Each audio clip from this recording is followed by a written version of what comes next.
The silent way in ELT. The silent way is a method or approach for language teaching. It means teacher will remain silent in a class, but he or she, that means our instructor or teacher, gives some guidelines and students will work according to this instruction.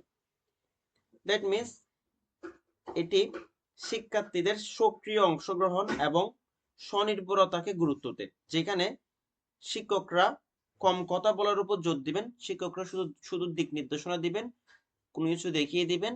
ক্লাসরুমে যেভাবে সচরাচর শিক্ষকরা কথা বলে class নেন ওরকম কথা কোনো বলবেন না, জাস্ট পয়েন্ট আউট করে দিবেন এবং শিক্ষার্থীরা নিজেই নিজে চিন্তা করবে এবং নিজের থেকে শিখতে উৎসাহিত বোধ করবে।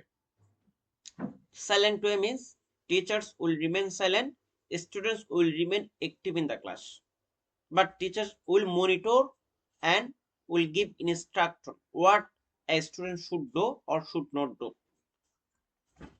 So the silent way is a unique teaching method in language teaching developed by Caleb Gatango. It emphasizes learner independence and active engagement. Learner যারা আছেন তারা এখানে active engagement থাকবেন, with the teacher acting as a guide while speaking as little as possible. শিক্ষকরা এখানে guide হিসেবে কাজ করবেন, বাট স্পিক করবেন খুবই কম, প্রয়োজনের বাইরে কোনো কিছু বলবেন না। Instead of giving direct explanation, the teacher uses tools and techniques to help learners discover the rules and pattern of the language.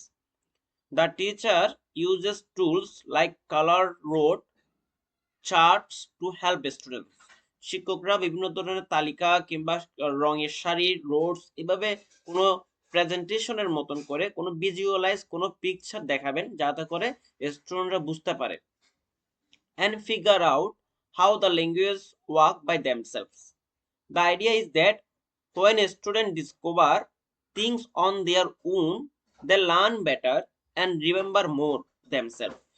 স্টুডেন্টরা যখন নিজেরাই কোনো কিছু নিজেদের ডিসকভার করবেন এবং নিজেরাই একটি পার্টিসিপেট করবেন, তখন স্টুডেন্টরা খুব ভালোভাবে ওই জিনিসটা প্র্যাকটিক্যাল একটা এক্সপিরিয়েন্স পাবে।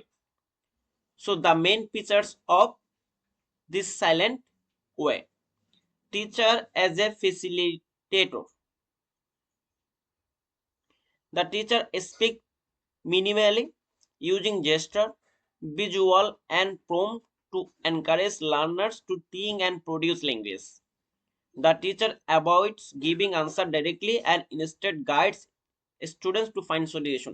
শিক্ষক এখানে সরাসরি কোনো কিছু দেখিয়ে দিবেন না, বরং তিনি কিছু হিন্টস দিবেন, জেস্টার দিবেন, ভিজুয়াল অর প্রম্পট, ভিজুয়াল কোনো বিষয়কে তিনি মার্ক আউট করবেন। That means student should find out the real answer. Learning through Discovery. Students deduce rules and meanings by observing, experimenting and interacting.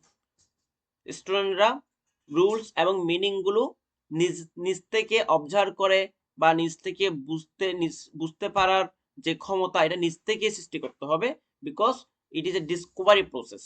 This approach helps students develop problem solving skill and deeper understanding. That means a student will find the meaning of a word or a sentence itself. Use of tools. এখানে শিক্ষকরা বিভিন্ন ধরনের tools বা instrument ব্যবহার করবেন যাতে করে ছাত্ররা কোনো কিছুর একটা বিষয়ে সমস্যা হলে যাতে আইডিয়া পায়। যেমন ধরেন এখানে ওয়ার্ড চার্টস আছে, visual tools showing vocabulary and grammar patterns. কোন ভিজুয়াল টুলস ইউজ করবেন যেখানে করে ভোকাবুলারি পিকচার সহ থাকবে এবং গ্রামার থাকবে। কালার ইউজ করতে পারেন, charts that link sounds with colours to add pronunciation and spelling. Pronunciation এবং স্পেলিং শুদ্ধ করার জন্য এক ধরনের সাউন্ড উইথ কালার এই ধরনের কোন চার্ট ব্যবহার করবেন। Then colour stick use to represent word structure or concept. Colour stick use করবেন যাতে করে শব্দ গঠন এবং কনসেপ্টটা আরো সহজে বুঝতে পারে। Focus on pronunciation. Correct pronunciation is emphasized. Tools like the sound colour chart helps student identify and produce correct sounds. তাহলে এখানে যে টুলগুলো ব্যবহার করা হবে এই পদ্ধতিতে, টুলগুলো যাতে করে স্টুডেন্টরা টুলগুলো ব্যবহার করার মূল উদ্দেশ্য যাতে করে স্টুডেন্টরা কি করতে পারে, প্রনাউন্সিয়েশনের উপর জোর দিতে পারে। Mistakes as learning opportunity. Errors are treated as a natural part of the learning process. Students are encouraged to self-correct or work collaboratively to fix mistakes. যে ভুলগুলো হবে, ভুলগুলো সেলফ কারেক্টের মাধ্যমে সংশোধন করার জন্য বলা হবে এবং কোলাবোরেটিভলি বা সাহায্য নিয়ে কি করা হবে, ফিক্স করে দেওয়া হবে। So if we give an example, it will be more clear. Introduction to vocabulary, কিভাবে ক্লাসে vocabulary শেখানো যায় তার একটা প্রক্রিয়া এখানে আছে। The teacher places 3 rods on the table, red, green and blue. 3 ধরনের কালার ইউজ করা হচ্ছে, red, green and blue. The teacher pick up the red rod. শিক্ষক কি করবেন, red rodটা পিক আপ করবেন, points to it and says red, এবং তখন উচ্চারণ করবে red. The same is done for green and blue. এভাবে করে গ্রিন এবং ব্লু, অর্থাৎ জিনিসটা ভিজুয়ালাইজ করে বা প্র্যাকটিক্যালি শিখাবেন। The teacher then points to the roads again without speaking. শিক্ষক একবার দেখিয়ে দিবেন, পরবর্তীতে তিনি শুধু দিক নির্দেশনা দিবেন। Students are expected to say the colours aloud. পরবর্তীতে স্টুডেন্টরা উচ্চারণ করে এগুলো বলবে। এনকারেজিং সেলফ কারেকশন, যদি কেউ ভুল করে তখন কি করা হবে, সেলফ কারেকশন করার জন্য উৎসাহ করা হবে। If a student say the wrong colour, the teacher points to the correct roads or gesture to indicate a mistake, allowing the students to self correct. Just দেখিয়ে দিবেন কোন জিনিসটা ভুল এবং সেলফ কারেক্ট করার জন্য বলা হবে। Building sentence, the teacher pick up the red road, gesture toward themselves, then points to students. The signal the sentence I have a red road. Students are prone to mimic the sentence, changing the color and subject as the practice. She has a green road or we have blue roads. That means সেন্টেন্সের just একটা word পরিবর্তন করে তারা অনেক ধরনের sentence শেখার জন্য নিজেদেরকে প্রস্তুত করে নেবে। Working with grammar, the teacher uses roads to demonstrate sentence structure. For example, the teacher places one road to represent the subject I, one of the verb am and one for the subject. Students practice replacing element you are happy, he is sad. So এক ধরনের উদাহরণ দিবেন, বাকি উদাহরণগুলো নিচ থেকে make করতে হবে। So what is the strength, what is the advantage of this method?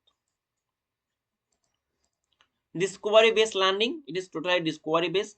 Prompts independence, এখানে স্টুডেন্টরা তাদের নিজস্ব স্বাধীনতা খুঁজে পায়।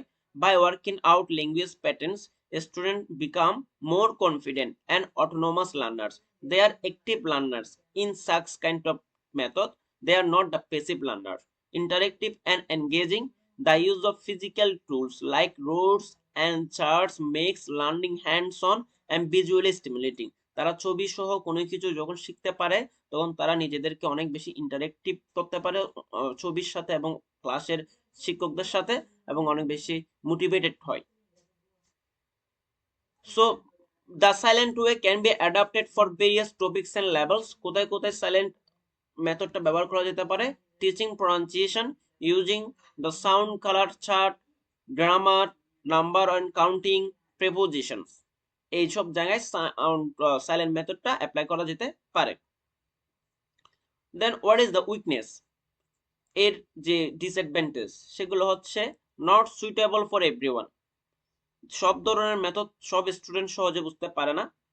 সাম learners may struggle with a direct explanation, অনেক সময় দেখা যায় সরাসরিভাবে ব্যাখ্যা না করলে, এলাবোরেটলি কোনো একটা জিনিসের উত্তর না দিলে অনেক স্টুডেন্টরাই তার অর্থ বুঝতে পারেন না, স্পেশালি বিগিনার্সরা। Time consuming, discovery learning can take longer than traditional method. Traditional method যেহেতু শিক্ষকরা সবকিছুই প্রস্তুত করে দেন, কিন্তু এখানে যেহেতু নিজ থেকে প্রস্তুত করতে হয় সেখানে এটা টাইম বেশি লাগে।